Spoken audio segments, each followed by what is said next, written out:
Hi, welcome back for Chapter 4 of True Colors on my Love Extends Beyond the Boundaries of Simple Romance channel. Last time in Chapter 3, we saw Cassie get accosted by street thugs on her way home from the hospital at midnight. Major Byron came to the rescue and saw her safely home, offered her some encouraging words that boosted her spirits about the soldiers she's caring for, and even quoted from a romantic love sonnet. One thing he didn't say was that he wanted to see her again. That was a downer. And yeah, what about that book? Oh well, let's see how a day at the Borman's house goes today. True Colors, Chapter 4. Sunday afternoons often found me at the Bormans' elegant home on the outskirts of Alexandria. Colonel Borman would stop by my boarding house after making rounds at the hospital and after I returned home from church. It was always a pleasant quarter-of-an-hour drive past the wooded area along the Potomac. His lovely wife, Jeanette, never failed to make me feel at home. Jeanette refused to allow any medical talk on these quiet afternoons. Our parlor conversation on this autumn day mostly revolved around the upcoming officers' ball in Washington. She was on the coordinating committee again this year and made no effort to contain her excitement. There'll be hundreds of officers and their ladies present despite certain citizens' protests about having a lavish party in a time of war. She eyed me through her smiling Irish eyes. Of course, Cassie, there's always room for 2 more. Jeanette, this is an old subject. She was a dear woman, had essentially adopted me since the day we met shortly after my arrival at her husband's hospital, and was attractive in every way.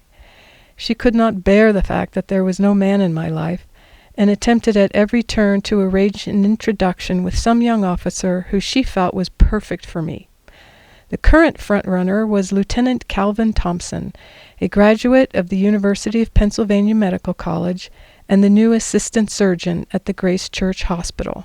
You'd have so much in common with Cal. He's very good-looking. Just wait until you meet him. He's coming here for supper today. He's what? I'm afraid my wife could no longer wait until you felt ready to agree to one of her arrangements, Stephen Borman said. Please forgive me for tricking you this way, Jeanette went on as I flashed her husband a "you could have told me" look. But I'm concerned about your lack of social acquaintances. She cast me a quizzical glance. I haven't gone and made a fool of myself, have I? There is no other man in your life right now, is there? Now, why did the image of Major Michael Byron flash in my mind again, as it had so many times in the past 4 days since he had walked me home? True, I appreciated his sincerity at the hospital, and his gallantry afterwards, and his expressed sense of humor was entertaining, but he had neither said nor done anything to hint that he cared to see me again. All the pleasantries of that evening may have just been to atone for the offense he had committed earlier in the day. Why, for all I knew, the man was married and the father of 8 children. No, Jeanette, there's no one.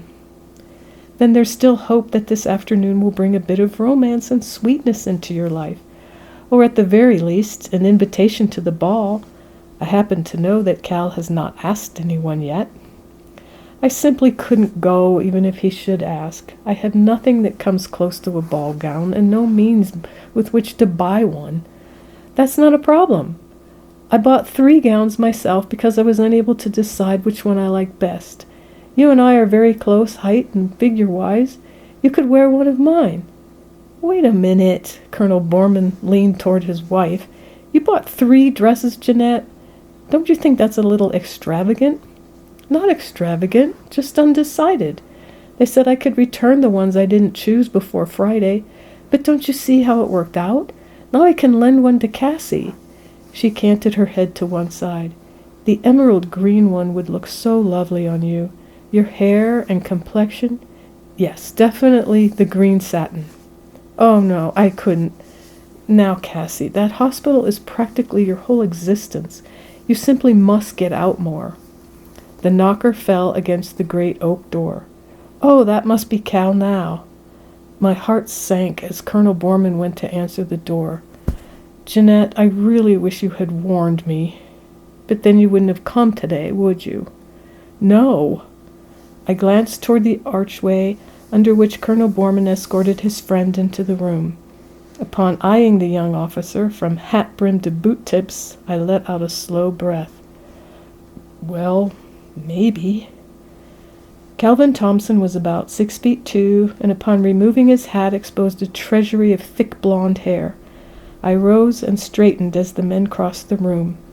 The lieutenant cordially greeted his hostess, then turned his ice-blue eyes on me. After simple introductions, the young surgeon offered a smile I imagined would have melted the heart of even old Lady Dix. "What a pleasure to meet a fellow Pennsylvanian. I believe there are many of us around Washington, Lieutenant, but none so lovely as you, Miss Golden." There was that smile again. "Stephen tells me you're from Harrisburg." "Actually, my farm is about 10 miles outside Harrisburg, closer to Mechanicsburg. And where do you hail from?" "Erie. My family raises horses near there." "Shall we all sit down?" Jeanette suggested, clearly pleased thus far with the outcome of her devious designs. A wave of her hand guided the officer and me to the red velvet sofa that rested in front of the splendid multi-paned window.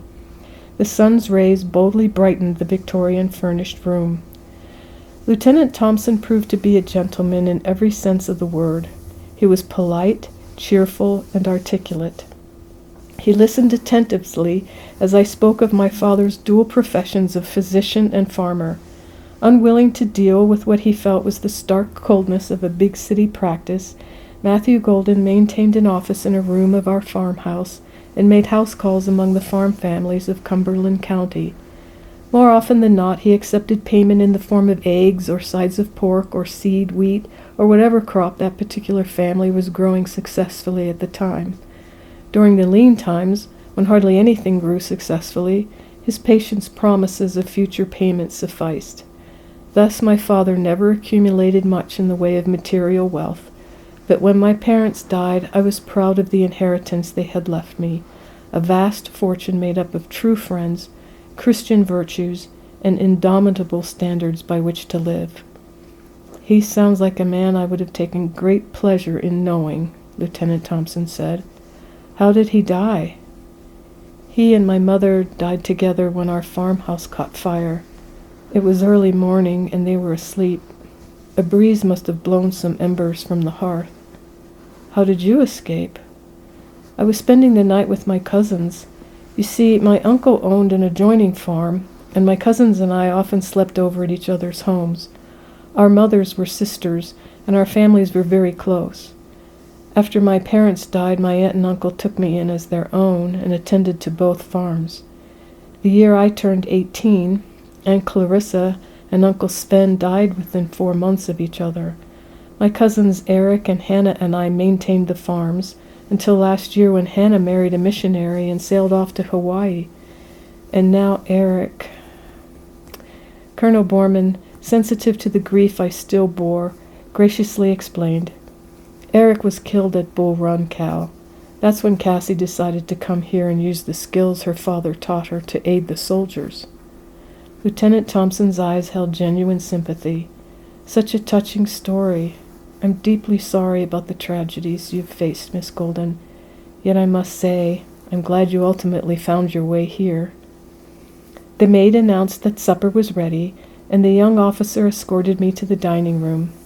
Jeanette continually emphasized the similarities between the lieutenant and me.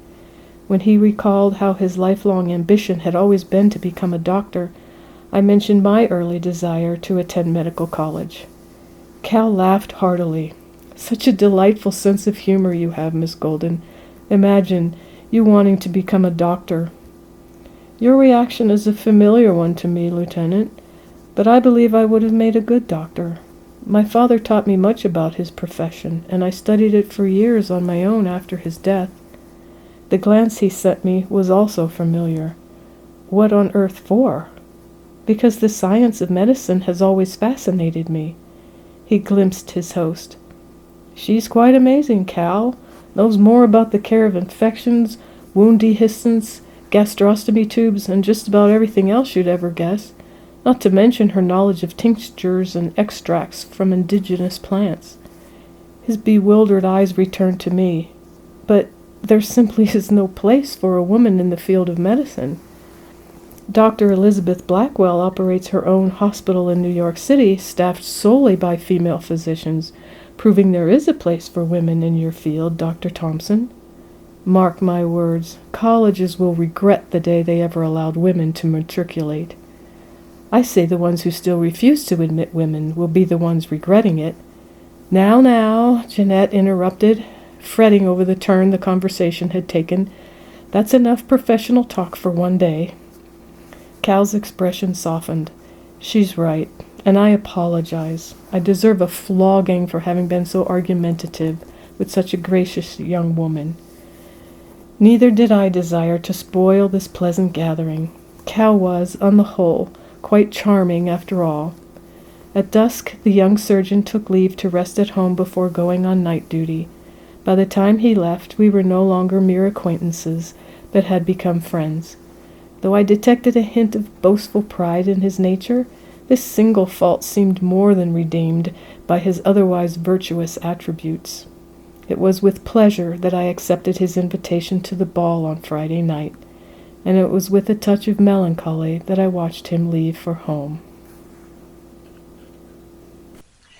Okay, so the day at the Bormans introduced a new suitor for Cassie, one whose compassion and caring does seem to outweigh the tinge of ego that she found in him, and his compliance with the opinion of the day that there really is no place in medicine for women. It was the general consensus of opinion back then, but necessity ruled and opinions did change. Let's see if Cal's does. The next episode is a short one. Cassie receives some long-awaited correspondence, and we'll get to peek at what news she receives. Like and subscribe if you will. See you next time.